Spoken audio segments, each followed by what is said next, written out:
All right, we'll get everything opened up here, and then we'll start the procedure. And for the record, in terms of a pain scale, if you can compare it to something. Probably more like a bee sting.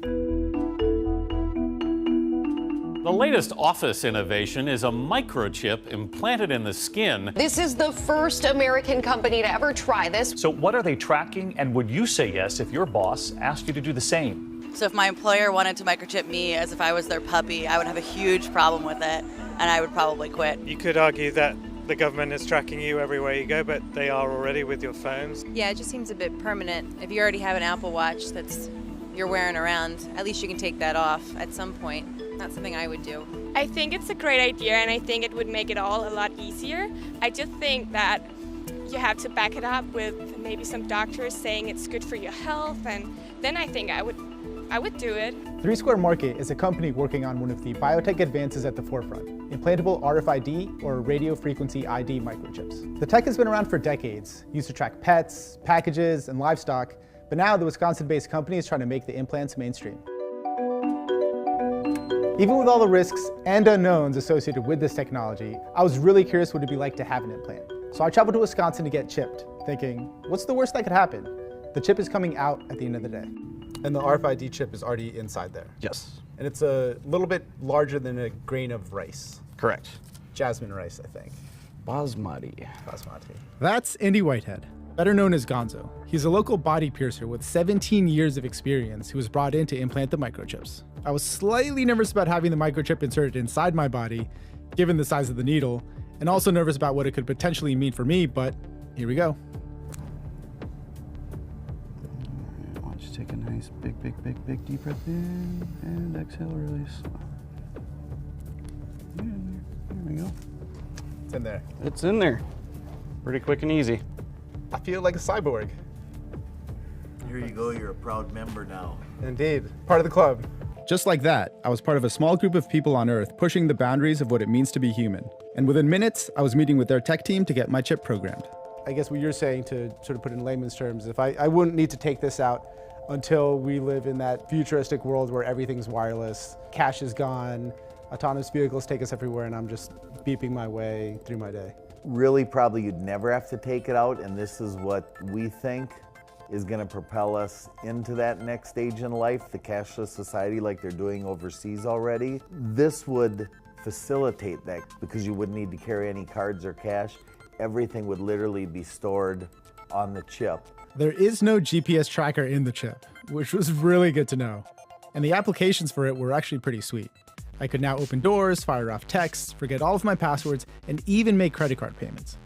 I started to wonder, is it worth getting this thing removed? And what I'll do is I'll set yours up so that I can make a phone call off of it right now. Success. Stuck in this internal debate about whether to keep the chip, I thought I'd talk to some employees to get their take. One who has the chip and another who opted out. You know, I wasn't opposed to it, but they had so many people that wanted the chip that I felt I would just wait for a few months and see how everybody reacted to it, if anybody got sick from it, if anybody got infections, any of that stuff. And it's everybody that has gotten one has been just doing just fine on it. You got chipped on your very first day. I guess the number one question I have is why? Like, why did you feel you had to do it besides seeing everyone else? So I found out through social media that the company that I was moving from Colorado to come to Wisconsin to work was optionally microchipping their employees. It sounds really futuristic and bizarre. And at first I wasn't gonna do it. And how much information did you have? Did you know that you could open doors? Sure, but how much information do you have about the chip in general? All of the questions that the news were asking, all the questions the employees were asking, all the right questions, the nitty-gritty questions were there. So I knew what it was made of, I knew what it could do, what it could do in the future. I was well educated before getting a microchip in my hand. They offered to take it out at the end of the day, and I was like, absolutely don't want this thing in my body longer than it needs to be. And I'm kind of having second thoughts. I think it might be fun to play around with it some more. I don't know, I'm having some thoughts, some inner conflicts about whether to keep it in or take it out.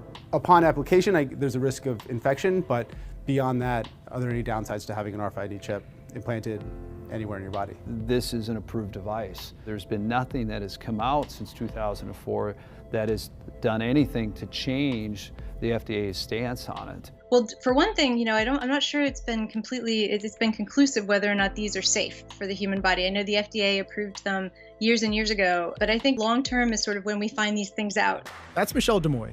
She researches how new technology could impact personal privacy. Along with health complications, I was also concerned about the security of the chip itself. Just how safe was my personal information on the chip? And was it safer there in my hand than in my wallet or phone? What ends up happening in a lot of situations with technology, and you can even point to any of the major tech companies that you interact with on a daily basis, they start off wanting data for one reason and end up using it for many other reasons. And so that switch of what your expectations are, is a little different when you are using a device or service where you ostensibly have an ability to walk away from it. And when you have something implanted in your body, of course, that removes that ability.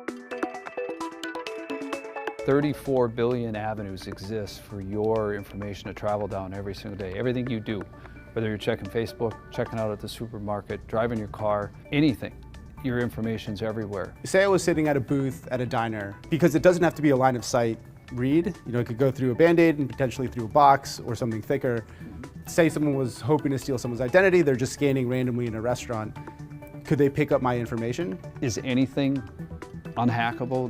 That's a stupid word. There's a reason why it's not in the dictionary. If you take the RFID chip that's now on every credit and debit card in this country and in the world, you have more problems with that, because the reality is this, the thing that's in your hand has a 256-bit encrypted password that get into it. It's significantly harder to try to take anything off of this than that card that's sitting in your wallet right now. Well, I think one thing that people forget is as technology gets more and more sophisticated and evolves, the technologies to break it also evolve and get more sophisticated. And for the moment, am I okay?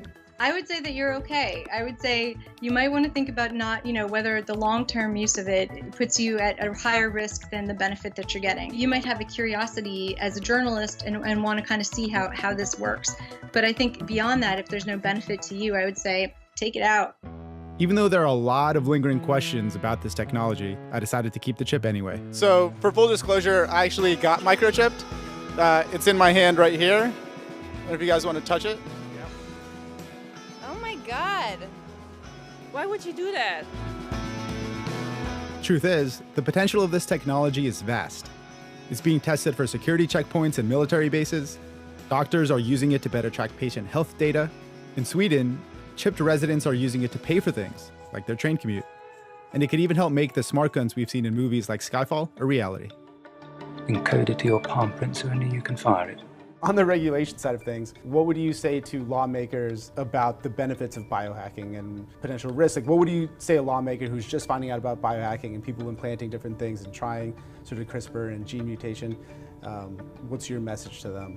It's basically what you don't know, and the only way to find out something about this is compared to the driverless cars and other things that are far-fetched, is we need to experiment with it. We need to see what the benefits are before we really judge it either way. So if things were to go horribly wrong and spiral out of control, if I needed this out, I could do it myself. But I don't want it out. It's a funny feeling being at the frontier of wearable tech. So for now, it'll just sit there, tucked under my skin, the start of a question about what it really means to be human.